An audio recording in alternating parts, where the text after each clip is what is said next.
Welcome back into the College Football Every Game on the Board podcast, segment number 3 for Week 4 college football. We got our closer, Robbie Vino at Rob Vino Sports. Robbie, welcome on in. How you feeling, bud? I'm good today, Drew. Let's rattle it off. It's week 4. We're counting them down here. I wonder if I should be going backwards, like from 21 backwards. Still a ton of football left, though, and some interesting things going on here, Drew, through the first 3 weeks plus week 0. But, like we said last week, you grab these data points, and I think we got a pretty firm hold on it. I happen to have a really good college football weekend last weekend, so let's continue that. Yeah, Robbie Vino, red hot. We're looking to keep it going here, guys. Heading down in rotation order, we're starting off with South Carolina and Missouri. If you're new to Every Game on the Board podcast, wherever you're downloading your podcasts at, Apple, Spotify, Every Game on the Board, we just go down and hit every single game on the FBS slate. And this is episode number 3. And therefore, we're starting on Saturday, the bottom portion, 373, 374, 7 o'clock Eastern time in Columbia, Missouri. It is South Carolina and Missouri. It's the Tigers, minus 9.5 as the home favorite, 49 being the total. You know, they were 11.5, I believe 12 as the favorite. So that must mean Sellers, the quarterback for South Carolina, is likely to go. I haven't seen that. I'm just going off of the line move here, Robbie, but I'll throw it over to you. What are you thinking the Gamecocks and the Missouri Tigers here?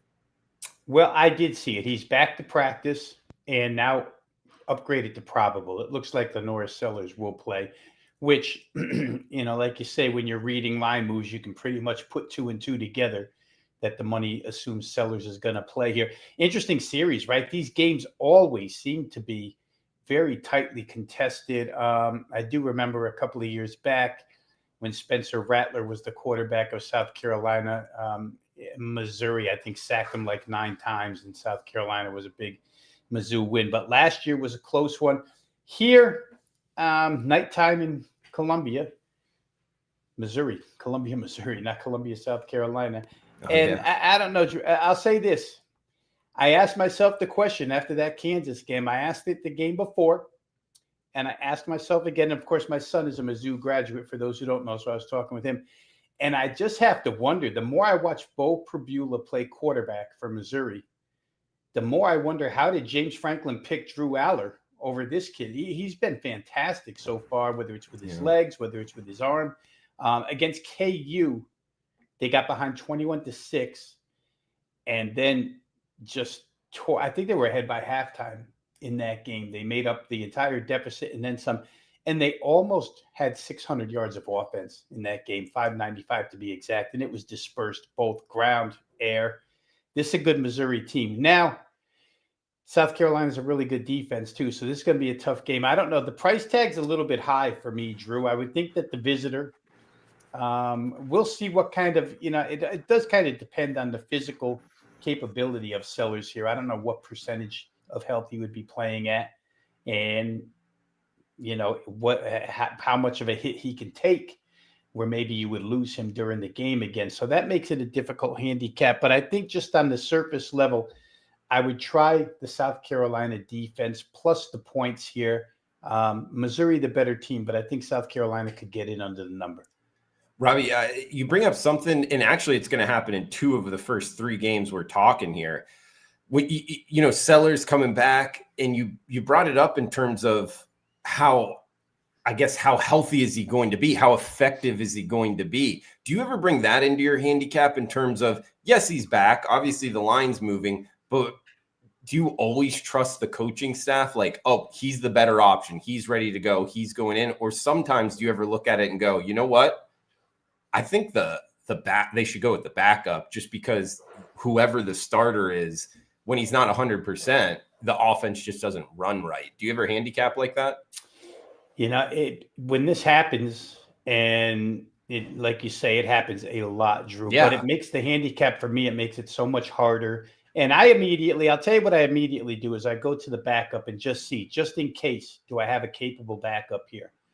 And where South Carolina is concerned, their offense hasn't been good enough with Sellers, never mind without Sellers. So I'm not sure that if he were to leave the game, re-aggravating an injury or something, but you can't predict that stuff. It's all guesswork. We really don't know if he's going to go 60 minutes and play at like 85%, and he's mobile like he is when he's totally healthy, then taking these points is without question a good play. But I'll probably lay off this game for the simple fact that I don't know how long he's going to last. I don't know how effective he's going to be. And Mizzou can bring some pressure here, so we'll see.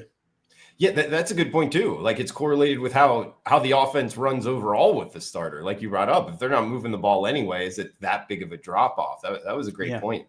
Yeah.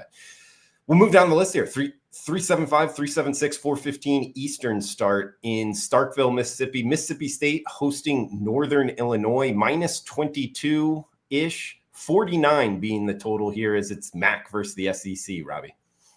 NIU is just that nuisance type team, right? They don't really do anything other than put you to sleep when you're watching them, but they hang in and cover these games. I mean, going to Maryland, they had last week off. So 2 weeks ago, they go to Maryland. They're taking 16.5. They lose 20-9. They get in under the number. And it's just a typical NIU game.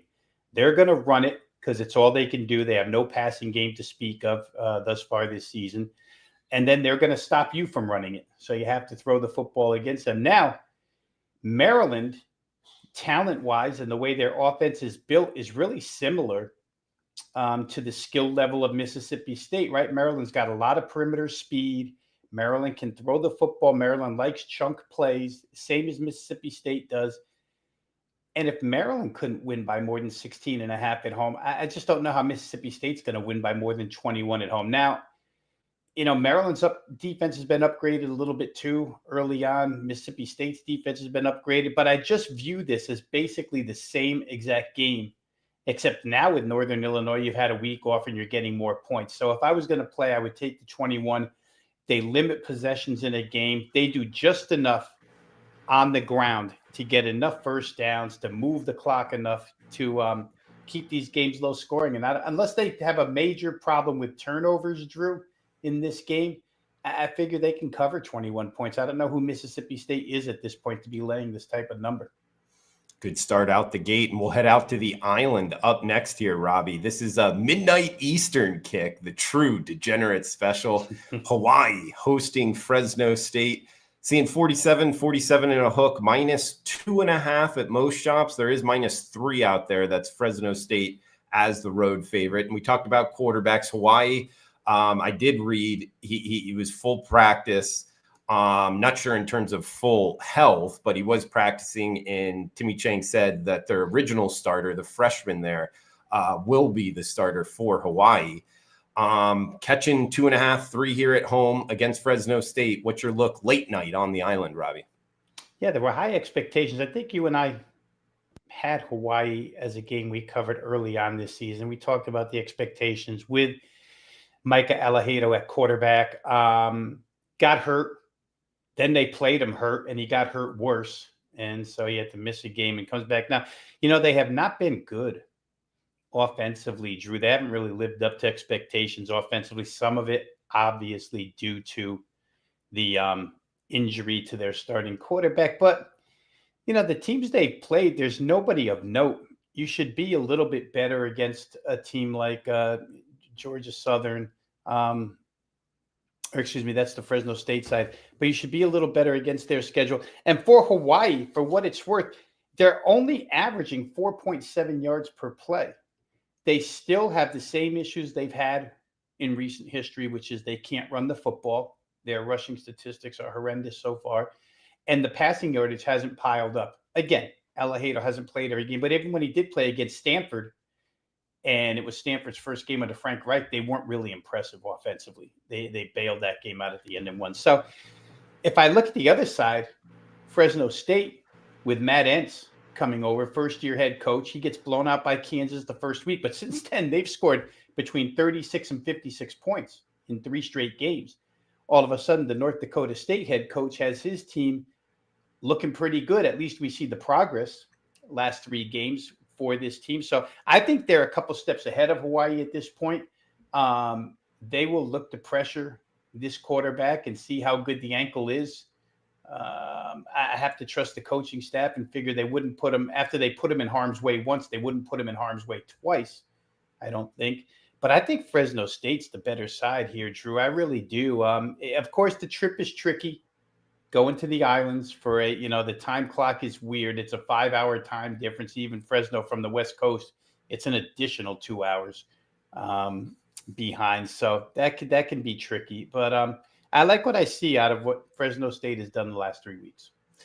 Yeah, right. I mean, what you're talking about in terms of the Hawaii quarterback situation, you talked about the Stanford game and then what they got blown out by Arizona and then played Portland State and they only scored 23 points. Right. I have my question marks with the Hawaii offense, no matter who's playing quarterback. To tell you the truth, the backup was a JUCO All-American. I thought he did pretty well. It's just, I just have my question marks in how good this Hawaii offense is. And to your point, Fresno State, that's a great profile to bet. You go out week 0 or week 1, whatever it was, they get hammered by Kansas, a lot of eyeballs on them. And then sure enough, they've covered 3 straight. I think they're the side in this one. I mean, 2.5. But the trip, which you brought up there at the end, I mean, that's always the kicker going out to the island. How much does that even matter? I mean, it matters, but how much? Yeah, you know what? If Jeff Tedford was still the coach at Fresno, somebody who's done it before, knows how to get his team prepared for a trip to Hawaii, I would say it doesn't matter. I don't know that Matt Entz in North Dakota State were ever to Hawaii. It's going to be a first for him and his coaching staff as well. So sometimes you have to get your sea legs underneath you to learn how to handle this particular trip. It's one of the toughest trips you can make to Hawaii. Make sure the kids don't get out there sightseeing and whatnot, make sure that they're focused on the game rather than Hawaii itself. So we'll see if the coaching staff can rein them in. And remember, North Dakota State is an extremely disciplined FCS program. So I'm sure that Matt Entz has guidelines. Otherwise, just team on team, Drew, I'm with you. I think Fresno State is showing an upward tick while Hawaii is kind of flatlining or showing a downward tick right now. Sure. And last thing it's a rivalry game. And this is the last one that they're going to be played, the last one that they're scheduled to play because Fresno State's leaving the conference and going to the new Pac-12. So something to keep in mind there. We got 3:30 Eastern kick up next. It's Liberty hosting JMU. We are seeing JMU -8, -8.5 at some shops, 47 the total here, Rob. Yeah. What is up with Liberty? I mean, so many people in our industry, and I won't say that I wasn't one of them, because certainly you would list Liberty as a favorite in Conference USA, but Liberty in some people's minds was thought to be a runaway winner of Conference USA. And they talk about somebody who's shown nothing. They might be on a true scale. They might be the biggest disappointment so far. And you barely beat Maine. You lose to Jacksonville State. And then you come back and lose to Bowling Green. It makes no sense. Now they're going to play JMU. I just happen to think that the points are too many here, Drew. And I understand James Madison is that other team, coming from FCS the way Liberty did just a couple of years after them. But JMU has made a mark for themselves. Liberty still seems too talented with Jamie Chadwell to be performing like this. I don't really understand what the problem is, especially offensively, because we remember Chadwell's offense is at Coastal and then here at Liberty, and they move the football with ease against this type of competition, and they haven't moved the football at all. James Madison's a pretty good defense. James Madison's every bit as good as they are. Is James Madison good enough to go on the road and win by 10 against this team?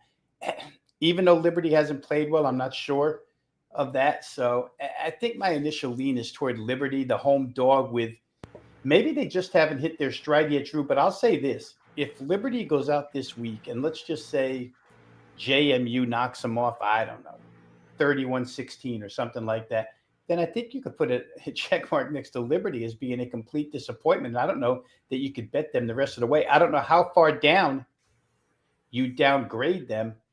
But it seems to me that odds makers, if they're getting 9.5 at home already, it seems to me that odds makers have already downgraded them a huge amount. And maybe it's too much. Maybe this is the spot where you're getting value on the Liberty side. We'll see. We're heading to the Peach State up next. It is Kennesaw State hosting Arkansas State. We are seeing Arkansas State -4.5 at most shops as the road favorite, 57 being the total. So, Kennesaw State hosting Arkansas State here, Rob. Arkansas State put up a heck of a fight last week. Now, Iowa State, kind of stubbed their toe and hurt themselves, however you want to put it. I mean, Iowa State probably could have gotten a couple more touchdowns in that game, but they didn't. They made mistakes, which Iowa State usually won't do, but it was a weird trip for Iowa State to go to Jonesboro, that huge of a favorite. And Butch Jones had his team ready. They just aren't good enough to beat an Iowa State team, but they're certainly good enough to beat Kennesaw State here. I think, Arkansas State, Drew, is a team that I bet the season win total over on. I think their season win total was 5.5. I played them to be a 6-6 team. I still think they probably can, especially after watching them last week. I believe that they can. Jalen Raynor, the quarterback, obviously he's been there 3-4 years now, and they've got really good skill talent. And Butch Jones still has an explosive offense. They're another team that just has to stop themselves from shooting themselves in the foot. What was interesting to me in this game, and the reason why I like over the total, Kennesaw, obviously, the first impression of Kennesaw, well, all they do is run the football, so games are shorter, blah, blah, blah. Kennesaw, when I looked it up, as far as how quickly they snap the football, they're right there inside the top 20 this year as far as pace is concerned. And you combine that with Arkansas State, and you could have yourself a track meet here. I don't think Kennesaw is good enough defensively to stop Arkansas State. And I don't know that Arkansas State is good enough against the run to stop this style of offense that Kennesaw State runs. So I think you're going to get points, Drew. Last week, the Arkansas State game only got to 40. But when you put them at this competition level, generally you see higher scoring games. And I think early results have the odds maker giving us a number here that's, I think 56 is what the number is right now. I could see it getting to 60 fairly easily at this point in time. Yeah, it's even bumping up to 56.5. Some shops showing 57. And I'm with you on Kennesaw State. Yeah, I saw that. And in reading the preseason press clippings, Kennesaw State hired as their OC like a graduate assistant from Tennessee and Josh Heupel's offense. That's when I bet them over against Wake Forest week 1. They were a no-show, but it's something in this business, just because you lose the bet, sometimes you got to go back to the well type deal. So, yeah, I don't disagree with you there. I think eventually they'll be scoring some points. We'll move down, heading to South Florida up next. FIU hosting Delaware. We're seeing the Panthers of FIU -5.5 to as high as -6.5. 55 and a hook being the total. FIU off of the Shula Bowl win, first time in I believe 7 years, and a high scoring matchup. I can't remember if you told me off camera or on camera, but you definitely called that one last week, Robbie. FIU FAU over. What's your read on them this week against Delaware? Well, I think considering the opponent and what we're seeing out of Delaware, I think you would come right back with over again. Keon Jenkins, the quarterback for FIU, is a veteran in that system now. He showed last week he's more than capable as a dual threat against FAU. FAU, not the greatest defense in the world, neither is Delaware, but Delaware goes out last week, scores 44 points against UConn, allows 41, 85-point game last week. The week before, they'd given up 31 to Colorado. The week before that, I actually had that game over, Drew, and I actually think I off air told you that Delaware State that week I was going to bet over because Delaware State has Deshaun Jackson, the ex-Eagles wide receiver, as their new head coach, and they just go really fast. It just missed that week. I think the total was 54. They got to 52. Point being, Delaware's moving the football against this level of competition. And FIU is not a sound defense by any stretch of the imagination. So I think Delaware, confident off of a 44-41 win, goes down there, gets theirs. FIU at home gets theirs as well. And again, we're looking at a number that seems to be established off of reputation more than what we're seeing out of these teams. And I think a couple of weeks from now, Delaware is probably going to be a team higher 50s, maybe even 60 where totals are concerned, because so far they're showing us pretty good balanced offense, not so much defense. Last week, just to have the podcast and Twitter viewers give them some context here. They get 512 total yards, but those 512 yards weren't one-sided. They were 247 on the ground, 265 in the air. And that's pretty good balance. And we saw Florida Atlantic take it to Florida International last week. Game went way over. A number in this range, Drew, I think we can take advantage of again and play over. Up and over there in West Miami. And we'll head to the next one, 7 o'clock Eastern, Nevada and Western Kentucky. We're seeing the Hilltoppers -10, -10.5 as the home favorite, 54 being the total. The Wolfpack, man, they head scratching last week. MTSU goes on the road to Reno, Nevada and beats them outright. Now they have to go on the road to Bowling Green, Kentucky. What do you make of this one? Nevada and what in WKU here, Robbie? Yeah, that's a crazy road trip, right? From Reno to Bowling Green, Kentucky. That certainly doesn't favor Nevada. No. It would favor Western Kentucky and that pass-happy offense. Just based off of what we've seen out of Nevada, I would assume that 4 weeks into this, and remember that Western Kentucky lost Zach Kitley and lost Caden Van Kemp, their quarterback from last year. Mm-hmm. And they seem to have regrouped a little bit now. It's 4 weeks in. I think you probably get back to seeing some normal Western Kentucky results, especially against this type of opposition. The last game they played was against Toledo. They lose 45-21. Western Kentucky, rapid pace. If they get ahead 14-0 or something, Drew, because they can take a visitor that's in unfamiliar territory and is mediocre like Nevada is, and they could get a quick couple of punches in and be 14-0, which is kind of the way I see this going. And once that happens and Nevada has to resort to getting out of their comfort zone, it's generally when Western Kentucky starts to roll teams. It can just pile up so quickly because of the pace they play. I would look at their side only in this game. If we were just evaluating talent on paper, there's probably not a lot of separation, but I think styles and venue make this matchup what it is and certainly favor the Western Kentucky side. I think that it's a step down in class after playing Toledo for sure for Western Kentucky. I think they'll take advantage, especially with their offense. I agree. Hilltoppers are past there. We'll head to Boise State and Air Force up next. We are seeing the Broncos -10-point road favorites, 51.5 being the total. Be a tough place to play here, but Boise State laying 10, Robbie. Well, a couple of things here, Drew. It's another game where we took early advantage of the odds maker last week. I think we discussed Air Force last week, and I had said to you, when they do have a quarterback that can complete a pass, they're dangerous. And that game last week, it wasn't all they're doing, but they go to Utah State with a total of 51, and the game puts up 79 points. Typical Utah State game, 49-30. Air Force can move the football. But I'll tell you what, their secondary is horrendous. And I would expect Boise. I know that they're kind of a run-first team. They're balanced, but they prefer to get the run going and set up the pass off of that. But I believe Boise could come out here right away and just throw the football. Air Force is not going to pressure them whatsoever. Air Force's secondary can't hang with their receivers whatsoever. So I think Boise's going to score a bunch here. And then on the other side, I don't think it's going to require all that many points from Air Force to get this thing over 51. Again, we had 51 last week against Utah State. Now we've got 51 against Boise State. Difference being Utah State's all offense, not a lot of defense, so Air Force can get to 30. Boise State's a ton of offense, much more defense, but I don't think Air Force has to get to 30 to get this thing over 51. So I'm going right back to it. I'd expect Air Force hits at least one home run type play in the passing game. They kind of played a dual quarterback system last week.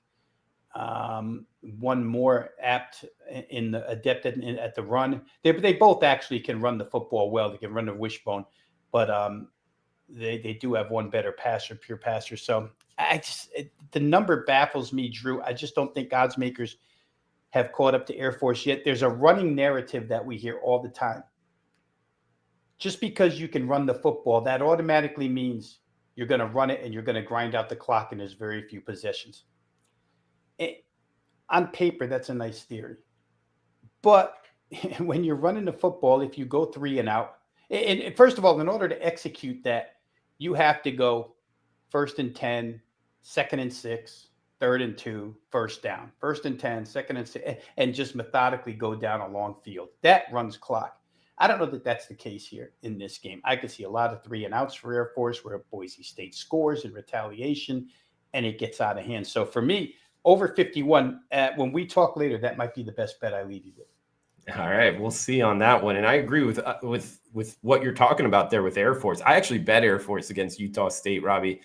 And you're right, that defense, they're a young team. For a military academy, usually you get a lot of older guys. For whatever reason, they're a little bit younger. And that defense was struggling. But I noticed, particularly in the second half, when they had to throw the ball playing from behind, they did score quickly a couple times. They did. Yeah, like I think one of their drives was only 5 plays, 6 plays. So if they're able to do that, you're right, this low 50s might be too low. But at the same time, and you talked about it, the military academies running the clock, it's kind of tough to bet them over. But I like where your head's at there. We'll head to Middle Tennessee State hosting Marshall. Marshall, the Thundering Herd, minus 3-point road favorites. There are a couple 2.5s out there, Robbie. 47 being the total. So we're heading to Murfreesboro, Tennessee with MTSU off of that road win against Nevada. Now catching a short number here against Marshall. I think it might be a little bit too short. What are your thoughts here? Yeah, actually, I have so few thoughts on this game, Drew. It's amazing. It's simply because I thought that I had the perfect read on MTSU until I didn't. They go out there and win last week, and everything I thought of MTSU now readjust. Maybe they're better than I thought. Maybe they can move the football after all. But it's kind of I would say, even though they're home, Drew, it's kind of a tough scheduling spot. All the way out to Reno, all the way back home, happy off of a win. They hadn't had one in quite a while. And you just wonder where this team's mindset will be against. And I know Marshall's not great this season. Obviously, we've talked about it a lot. Charles Huff goes to Southern Mississippi. Their head coach last year takes half the team with him. And Marshall's left with building blocks to try and put it all back together. So they're not great either. But I just worry about Middle Tennessee in this game. I really do. I just think that combination of situationals, the trip back and forth, and then the you'd like to think it's just a confidence builder for them.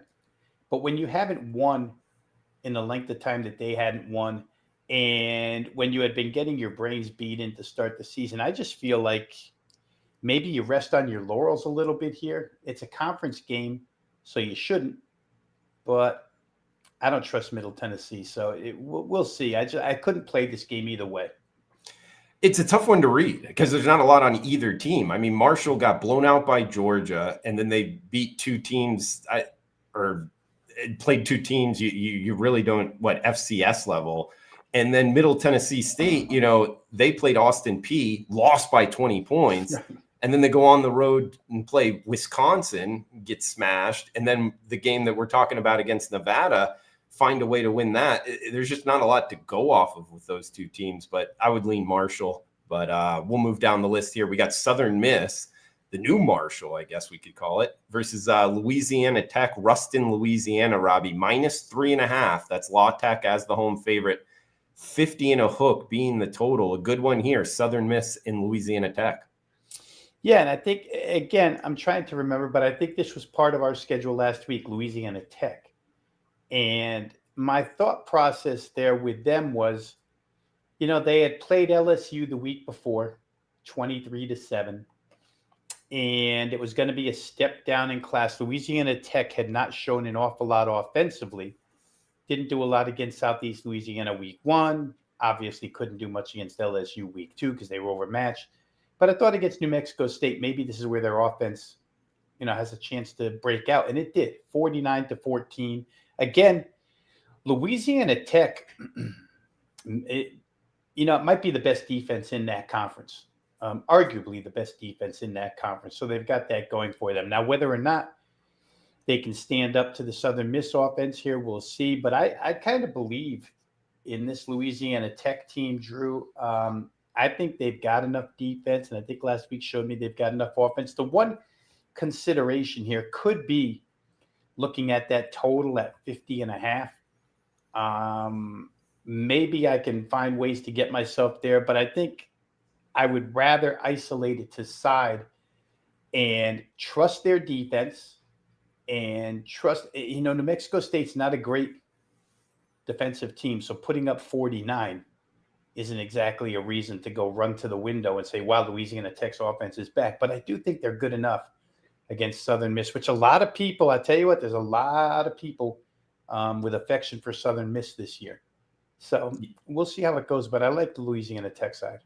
All right, looking towards the Bulldogs at home. This is Every Game on the Board podcast, segment number 3 of the 3-part weekly series, breaking down each and every college football game on the FBS slate. Our closer, Robbie Vino, at Rob Vino Sports on Twitter. You can check him out, wagertalk.com, breaking down the games here. Just a couple left, Robbie, and we got the Apple Cup. Washington and Washington State up next. It is the Huskies, minus 19.5 as the road favorite, 53.5 being the total. So Washington State for the Apple Cup, Rob. Listen, you are, of all the people I know in this industry, you are the rivalry trophy guy, right? Oh, I love the names.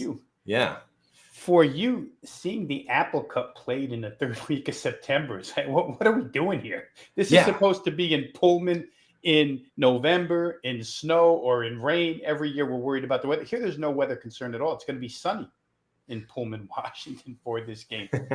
But I think, and for those watching, I did do a solo video on this game for wagertalk.com. You can find it over on WagerTalk TV on YouTube.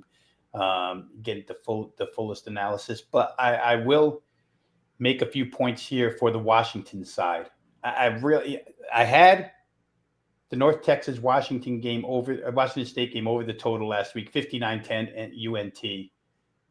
But boy, what a disaster the Washington State offense was. 5 turnovers inside their own territory that led to 5 North Texas touchdowns that led to a 42-7 halftime lead. UNT didn't have to travel far to get their points, but 2 things were clear. And the first one's going to be obvious. When you lose John Mateer as your quarterback, you're going to suffer a downgrade. And Washington State's downgrade at quarterback might be levels. They're just not the same. 2, when your head coach takes off and half your personnel takes off and it's a grassroots, you're changing from an air raid to it's still a tempo style, but not the exact same air raid. It's going to be a whole new build up. There's a huge learning curve for Washington State. I get all of that. They don't look like they're ready for anything, Drew. And on the other hand, Washington in the second year under Jedd Fisch looks the way Arizona did under Jedd Fisch in their second year. Remember that offense took off in Pac-12 play. And it looks that way to me for Washington right now. Jedd Fisch's system has never been easy to learn. Takes a while to get a hold of that playbook. But boy, Washington's numbers, and again, understand that the schedule hasn't been rugged for Washington, but they're putting up like 7.5 yards a play, gaining 500 and almost 570 yards a game. This is one of those rivalries where if they can beat this team 52-7, they'll do it. They're not going to ease up on Washington State. And I think they have the capability to do it. I mean, 19.5 looks like a large number, but I just see 2 teams going in absolute different directions. Washington's quarterback, Demond Williams, the dual threat, has been tremendous so far in his play. And like I say, once you get a hold of that Jedd Fisch system, things can take off. Washington State's defense was a horror show last week. I just don't think, when you see that many blown assignments, Drew, and you see that many turnovers out of a team where they're not necessarily, I mean, UNT caused some of them. You got to credit UNT for forcing some turnovers. But some of the bad plays on Washington State just look like miscommunication. And it's a bunch of new guys in a new system with a new coach on the road. It just didn't look good. I don't think it'll look good at home. And the last thing I'll say is this. For those who want to say situational look ahead, Washington opens their Big Ten season next week at home against Ohio State. Generally speaking, you and I would talk about, wow, that's a look ahead game. This is a flash. But it's a rivalry, so there is no look ahead, right? Washington wants to beat Washington State as badly as anybody on their schedule. So for me, I would lay 19.5 here. I think Washington could win this game by 4 touchdowns. Great breakdown, Robbie. And yeah, welcome to college football in 2025. We get the Apple Cup here in the middle of September, is what it is. And we'll move to Nashville up next as Georgia State takes the short trip from Atlanta to Nashville. Take on Vanderbilt. Vandy, we're seeing as high as 4 touchdowns now, Robbie, as it's touching 28. Mostly 27.5 as the home favorite, 52.5, 53.5 as the total. Clark Lee, he's got it rolling here with Vanderbilt. Man, they're laying 4 touchdowns. What are we thinking in Nashville? Well, first thing I'm thinking is, do we love Diego Pavia petitioning for a 7th year of college football to the NCAA? Yeah, but I saw him tweet out like, I'm not coming back. Is that really happening? Is that really happening? I had read that it was happening, but if he now claims, things changed in this news cycle so quickly. I had just seen 3 days ago that he was petitioning for his 7th year. Yeah, I saw that as well. But then I saw a tweet. I don't know if he was joking or he's kind of got a unique personality. But so I don't know. But yeah, he did tweet out, I don't plan on coming back. Whether he comes back next year or not, we're dealing with this week. And he's got that. I mean, that team is – Vanderbilt had a pretty good team when James Franklin was there, right? They were pretty good. That's the last time I remember them being really good. I believe maybe Jordan Rogers was the quarterback. It was somebody, maybe Jay Cutler was the quarterback. I can't remember. But you know what? Vanderbilt, I still don't think public perception of them has gone away as being, they're Vanderbilt. You know what I mean? But they're a legit SEC football team this year. Offensively, defensively, any given week, they could play with anybody in that conference. Maybe not win them all, but certainly they can give you a battle. And I don't know that I want to lay 28.5, except for Georgia State beat this team last year. I know. And knowing Pavia and his mindset, that guy probably wants to win 56-0. So Clark Lee, to me, Drew, doesn't seem like a run-up-the-score type of head coach. No. So laying this type of number is hard. And Georgia State does have backdoor capability. I think if you lay it, you're risking a lot here where that's concerned. And just the fact that Georgia State is capable of scoring, and just the fact that for Vanderbilt, this has to be a flat spot. They destroyed South Carolina last week. Huge win. So I would think the underdog is probably live in this case with that many points. However, the total, I don't think there's enough respect toward the Vanderbilt offense. And Vanderbilt should be able to get 38 points in this game without blinking. And the other side gets 17 and you're over the total. So I think that's the place I would look. I think the line is most vulnerable where the total is concerned. I think this one probably gets to 55 or better now that we know Vanderbilt is very, very capable of 30+ on any given week. We got the next one up. Even bigger point spread here, Robbie. Texas hosting Sam Houston State. It is the Longhorns, minus 39.5 actually at most shops. 51 and a hook being the total. Sam Houston State off to a rough start. Now they're heading to Austin. What are we thinking here? Texas is the heavy favorite. This is great. 2 weeks ago, I tried the Texas team total. They were playing San Jose State. Their team total was, I think, 43.5. Texas had come off the Ohio State game, and now they're going to play San Jose State, which played terribly in their first game. And I'm thinking to myself, home in Austin, Arch Manning, a lot to prove here because right away after Ohio State, people were downgrading his play. They only get to 38, and it was like pulling teeth to get to 38 against San Jose State. Last week against UTEP, and UTEP, this is great too. I talked about it with Kennesaw State earlier, but UTEP, this is not your Dana Dimmel UTEP squad. They're 15th in tempo in the country. Go, go, go, go, go, UTEP Miners. And so I'm thinking to myself last week, well, maybe I'll try Texas again. There's probably going to be a lot of possessions here. If that team goes 3 and out constantly, Texas is going to get the ball a lot in this game. They looked worse. If it's possible, they looked even worse on offense. Now they play Sam Houston, another team that's, had their house burnt down and has to rebuild. And the total for Texas is even higher. I think it was like 44 and a half, 45 and a half. So I'm thinking to myself, one of these weeks, Texas is going to get to 50, but I'm not willing to take the chance anymore. They're playing San Jose, UTEP, and Sam Houston in succession, and they can't look good. Maybe they will this week. I'm not sure, but they have Florida on deck. How much do you want to show if you're Texas with Florida on deck? But that being said, at some point, you have to get the offense on track before you play Florida. Otherwise, you're not going to beat them either. So I just don't know if Texas is severely overrated and the quarterback is severely overrated, or if they're just not on the same page right now. You watch these film breakdown sessions that you can see on the internet, Drew, and you watch these film breakdowns of Texas and that offense.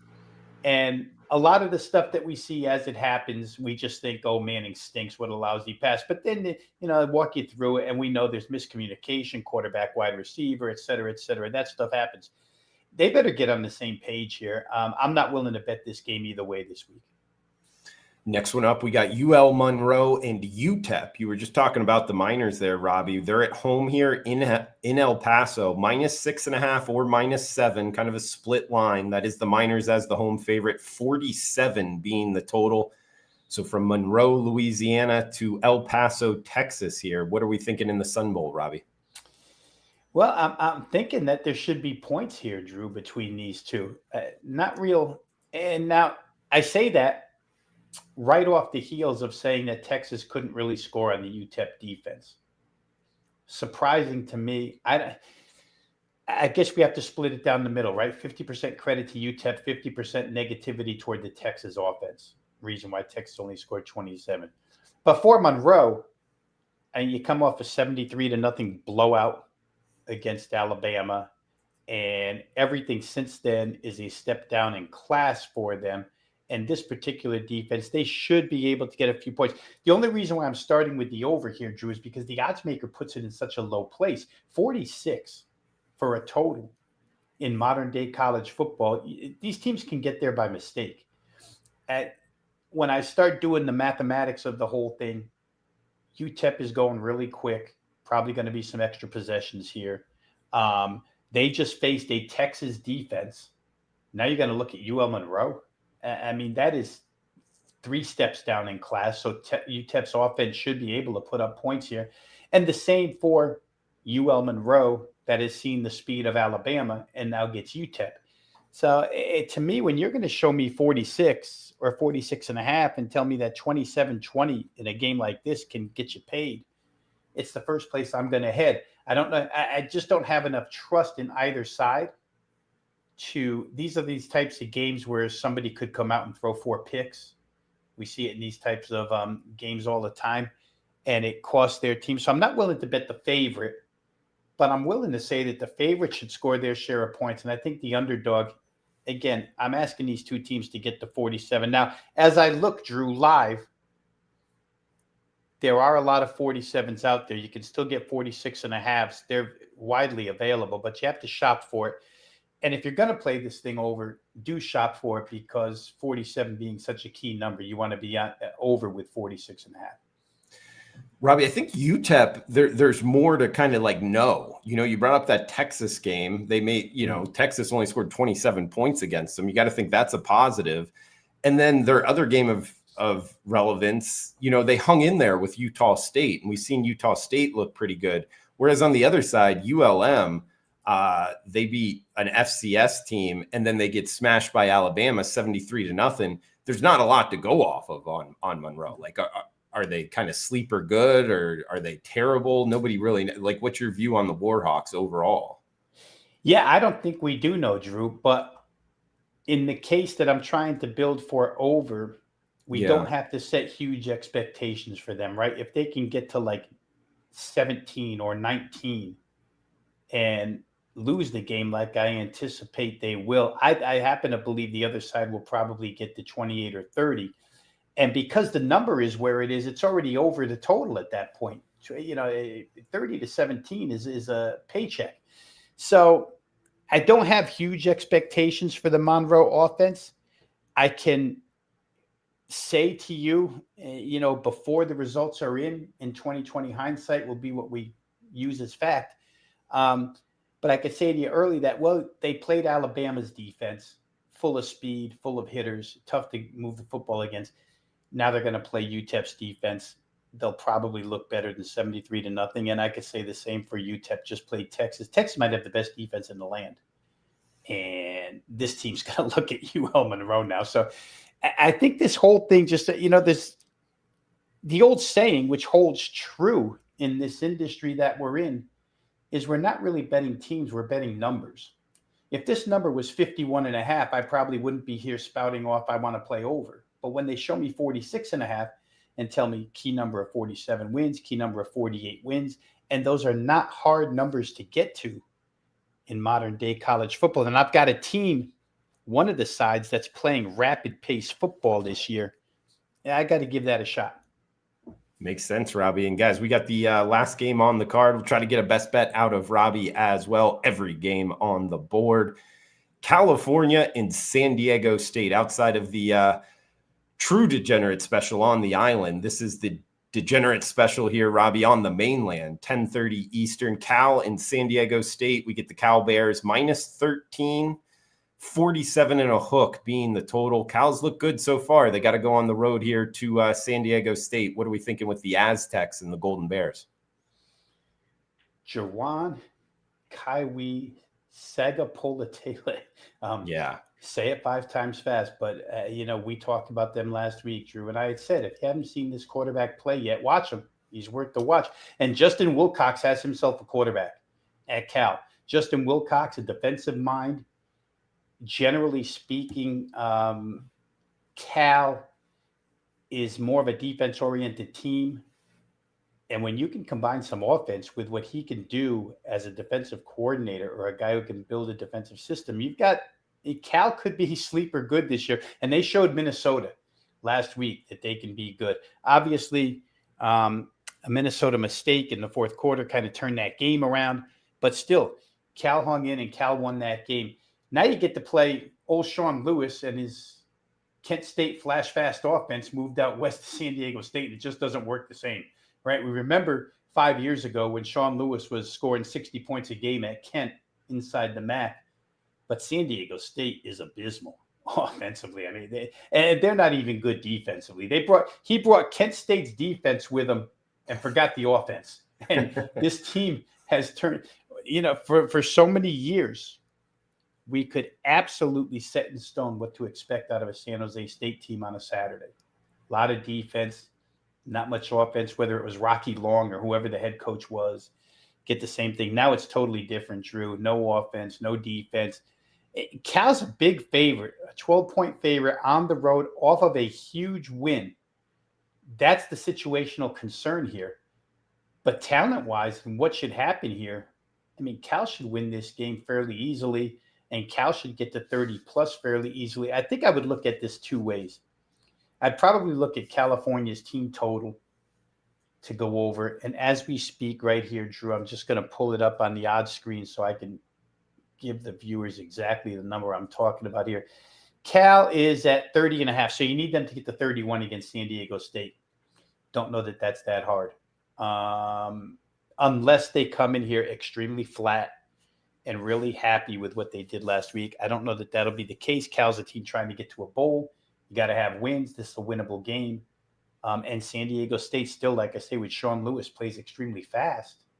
And it just accentuates the amount of possessions and plays you get in a game. And if you're betting overs, you love that. The more plays, the better. The more possessions, the better. I think that Cal's team total probably gets over 30.5 in that one. All right, looking towards the team total over with Cal in Southern California. Last game on the card. He's Rob Vino. Check him out at wagertalk.com, at Rob Vino Sports on Twitter. Robbie, do you got a best bet for the listeners? Why don't we go back to, I have strong, as you heard, I got strong opinions on a few of these, but I do think that the Arkansas State, Kennesaw State should exceed that number, Drew. The total is 56.5. And Butch Jones's team, you should be able to find their way to 30 plus there. And Kennesaw, at the rate they're playing, the speed they're playing with the new OC, like you mentioned, off of the Josh Heupel tree, I see points both ways here. So give me that game over the 56.5 is the best bet for the week. Like it, Robbie. Locking it in right now. So we got Arkansas State, Kennesaw State over 56.5 for Rob Vino's best bet. Robbie, anything else you want to throw out before we shut this down? Hey, let's close it the way we always close it, Drew, and thanking the audience again. Been a lot of years on this Every Game on the Board show podcast, way back when in its inception with Sports Memo. I saw a comment last week, Drew, from somebody who said that they were with us. I mean, maybe even before you were the actual host. You came along to be the host at Sports Memo, but he was talking about some background music that used to be played when the show would go on. I couldn't even remember. So for those of you that have been with us for a length of time, for those of you that are just tuning into us now, hopefully you find the information valuable. Hopefully we tell you something that you didn't know before you start to listen to us. That's the whole point of this exercise, as well as try to get you to the window and cash some tickets. So thank you to everybody who watches us and listens every week. Yeah, I saw that too, Robbie. We might work on getting some background music on the intro. We'll see how that goes. All right, Rob, great segment as always. Guys, thank you for tuning in. That's going to do it for the Week 4 Every Game on the Board podcast, wherever you're downloading your podcast at. Every Game on the Board. For Rob Vino, I am Drew Martin. Enjoy the games this weekend. Cash those tickets, and we'll talk next week. Thanks for tuning in.